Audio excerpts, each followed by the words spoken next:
In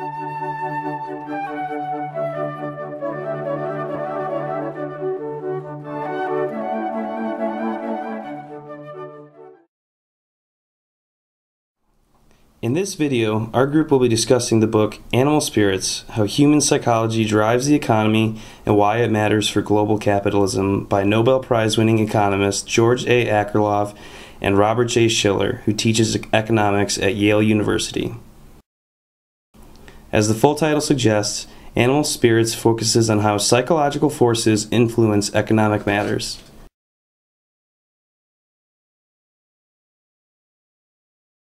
The term animal spirits was coined by economist John Keynes in 1936 to describe how consumer confidence and psychology affects the economy. In this book, Akerlof and Shiller use the animal spirits idea to describe modern economics. The book is divided into two parts. Part 1 is about the 5 different animal spirits and how they affect economic decisions.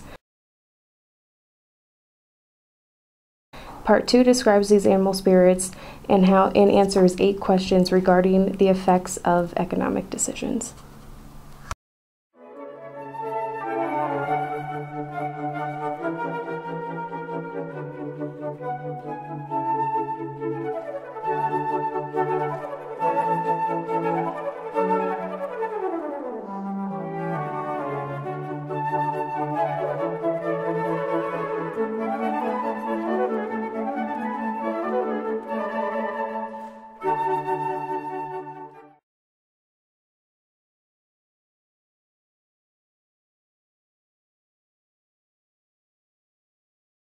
Well, let's talk about the unemployment rate. Now, the last check, it was 8.3%. You say it's closer to 20% because it doesn't include the people who have stopped looking. What is your solution to high unemployment?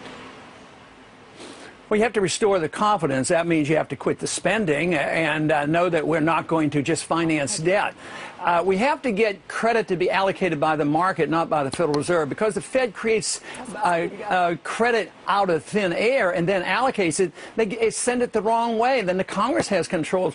You want investments to occur under free markets and under capitalism. You're supposed to save money, have a market interest rates, and then people make their own judgments. But today, that doesn't happen. It's all done through the politicians and the bureaucrats and the Federal Reserve, and that's how we got into the trouble. They create the bubbles, and then they try to get out of the recessions by making a new bubble. And they've been able to do this, pretty well for a while. And they even pulled out of the NASDAQ bubble crash and the housing bubble crash. Nobody can argue they've been successful in these 5 years. Well, I mean, we're just not back building houses again. So I would say that we have a long way to go to recover with the current policies that we have today. And of course, the Fed has said that they're going to keep rates at record low levels until the end of 2014. So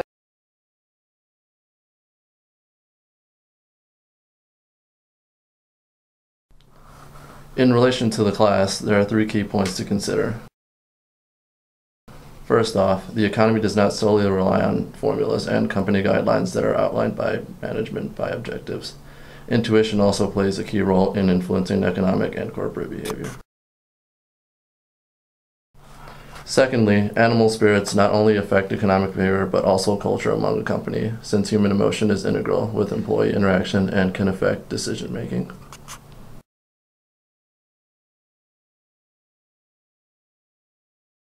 And third, when the economy becomes overheated, it is a time when corruption and bad faith run high. This is because investors rely on trusting behavior on the part of the public and that of apathetic government regulators, much like the Enron scenario we used to illustrate ethics or lack thereof.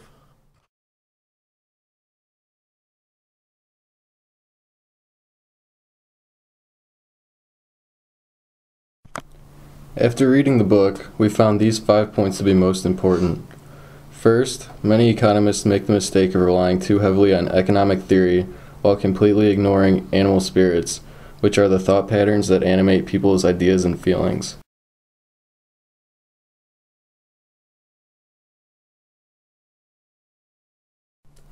Second, there are 5 key animal spirits that control people's actions. They are confidence, desire for fairness, corruption and bad faith, the money illusion, and the importance of stories in determining behavior. The book also states that confidence can often play a major role in the starting of recessions. Rising confidence can cause investors to make quick decisions in order to cash in on a current trend. Sometimes these decisions may up promoting a corrupt culture. Fourth, people are much more willing to reject a pay raise even if prices are rising if they know their firm is going through a down period, as opposed to accepting a pay cut even if prices are falling. This scenario plays into the idea of the money illusion. When making investing decisions, people often rely on psychological methods rather than logical. This explains why many people would rather take a small reward in the short term over a larger payoff in the long run. We don't recommend reading this book for the purpose of getting managerial advice. This doesn't lend to the idea that the text is useless, however. The text does have some good concepts and scenarios that relate heavily to management. In terms of cost and rewards, however, it would seem like an ineffective use of time. The important concepts are harder to find, and many of them are common knowledge. This book seems better suited for an economist. The information is too little in terms of management to be worth the use of time.